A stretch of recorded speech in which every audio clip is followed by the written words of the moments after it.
El rostro santo que se encuentra en Manopelo, en mi opinión, podría ser el sudario que estaba en la tumba de Jesús. Cuando yo entré en Manopelo, tuve inmediatamente otra sensación. Dije al instante, esta es la Verónica, por fin la hemos encontrado. Y sería toda una historia que contar, porque para mí eso estaba claro. Una historia que empieza en el Santo Sepulcro con la sorpresa de Simón Pedro y Juan, dos de los apóstoles que por el aviso de María Magdalena corren a la tumba y la encuentran vacía. María Magdalena llega a la tumba en la mañana de Pascua. Ella no dice, el Señor ha resucitado, sino que dice, se lo han llevado, pero no sabe a dónde. Así que corre donde los apóstoles. Y en la pequeña tumba recogen las sábanas y las llevan de nuevo y rápidamente al cenáculo, a la sala de la última cena. Cuentan los evangelios que esa noche Jesús resucitado apareció en medio de ellos, traspasando las puertas que los apóstoles por temor de los judíos habían cerrado.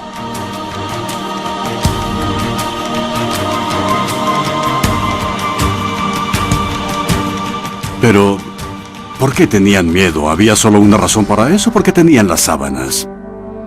En la cultura hebrea, en el periodo de Pascua, había un clima turbulento y agitado. Por eso, al decir Jesús de Nazaret ha resucitado, es otra historia. Pero si hubieran dicho, tenemos las pruebas, tenemos las sábanas de la tumba, los apóstoles no habrían sobrevivido, porque habrían violado dos prohibiciones importantes. El mandamiento dice, no te harás imágenes, y esas eran imágenes. Y por otro lado, la pureza. Por lo tanto, no había nada peor para violar estas prohibiciones que la presencia de esas sábanas. Por eso, desde el primer momento, fue necesario esconderlas.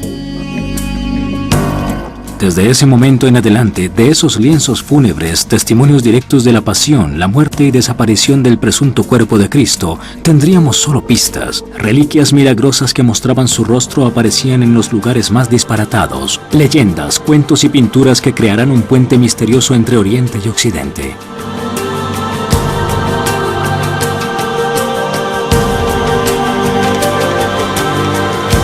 Analizando la iconografía de Cristo, pero sobre todo las reliquias que presentan el rostro de Cristo estampado milagrosamente, no pintado, porque se sostenía que había sido estampado milagrosamente, descubrimos que son muchos los caminos paralelos. Uno de ellos nos lleva a Georgia, donde se narra la leyenda de María, la madre de Jesús. En esta leyenda se dice que la Virgen María poseía una imagen de Cristo en una tela que se produjo porque estaba superpuesta a la síndone en la tumba de Jerusalén. Y cuando ella rezaba, ponía siempre ese velo o esa tela hacia el lado este. Otro tejido que reproduce el rostro sagrado del Redentor habría aparecido en Camulia, Capadocia, y de ahí, como escribe el historiador bizantino Giorgio Cedreno, fue transportado en el año 574 a Constantinopla. La de Camulia es la primera imagen de la historia en ser definida como aquirópita, no hecha por manos humanas sino producida con arte divino.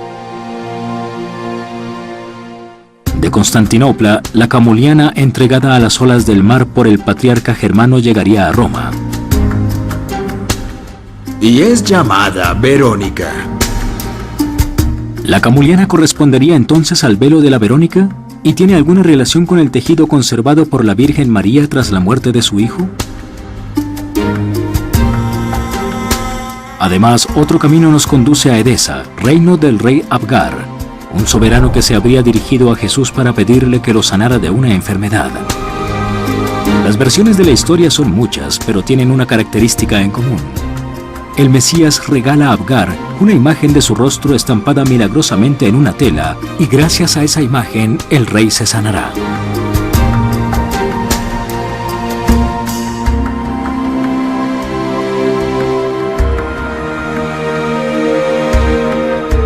Y este lienzo con la imagen milagrosa es de algún modo, digamos, un elemento que se aparta un poco de lo apócrifo de la leyenda para entrar en la historia. Es el primer avance importante.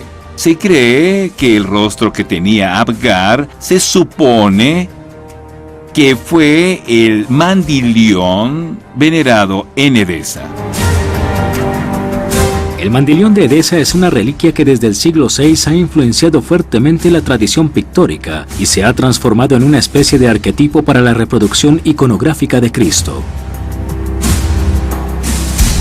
Inicialmente se creía que el mandilión era un paño que, al igual que la camuliana, tenía estampado el rostro del Señor, pero diversos estudios identificaron ese tejido con la síndone, que doblada en 8 partes, mostraba en la parte superior la imagen del rostro del hombre sindónico.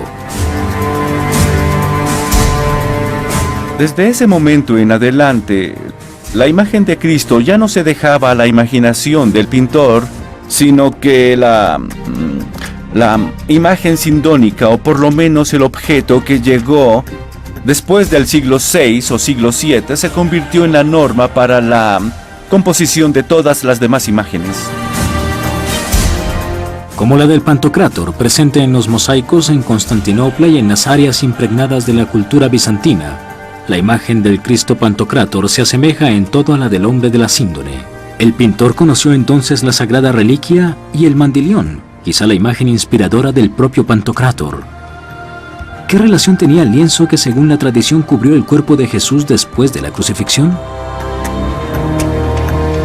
Según una variante del relato del rey Abgar, el precioso lino habría sido llevado al soberano enfermo por San Judas Tadeo y tiempo después, al morir el rey, habría sido doblado en 8 partes y escondido por los seguidores del cristianismo perseguidos en ese tiempo. Al doblar el sudario de esta manera 8 veces, queda visible la zona del rostro y también todas las reproducciones antiguas desde el siglo IV en adelante nos muestran el rostro de Cristo con un gran parecido a la síndone. No tenemos pruebas de que el pintor, el iconógrafo que pintó el icono sinaítico, hubiera visto el rostro sindónico porque no se sabe, pero es posible. Es una de las tantas hipótesis, también porque son extremadamente parecidas. El pintor no pudo haberse inventado nada, debe haber visto algo de seguro. Según algunas reconstrucciones históricas, el mandilión o sábana replegada fue llevado posteriormente a Constantinopla. En 1204, bajo el pontificado del Papa Inocencio III, irrumpen los cruzados en Constantinopla. Durante 3 días tienen lugar los saqueos más terribles y en el botín de guerra termina quizá también la síndone, de la cual se pierden las pistas. En 1204 esta sábana desaparece, reaparece en Francia casi 150 años después, a mediados del siglo XIV, en 1353, en manos de un caballero cruzado que lo expone y cuya mujer era una descendiente del cruzado que tenía el Palacio de Blanquerna, donde se encontraba la síndone en Constantinopla en 1204.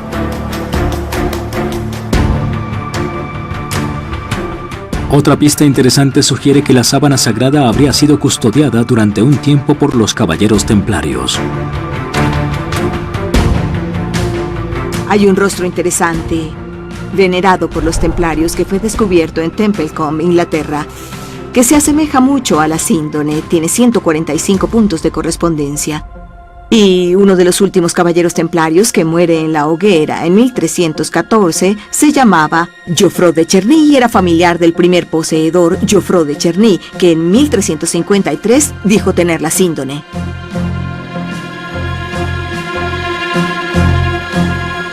Sabemos que los templarios estaban muy interesados en las reliquias de Cristo y trataban de hacer todo lo posible para obtenerlas.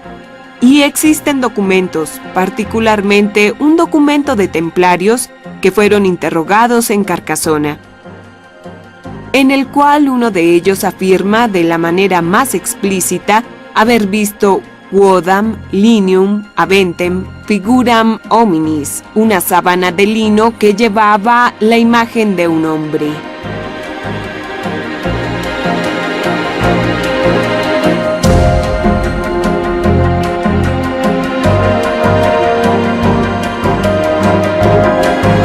La nieta de Geoffroy de Cherny, el primer poseedor oficial en Francia, dona la síndone a los Saboya 100 años después prácticamente, en 1453, y los Saboya la conservan en Chambéry, en su castillo, en una capilla que fue construida para ello especialmente, y luego en 1578 es llevada a Turín.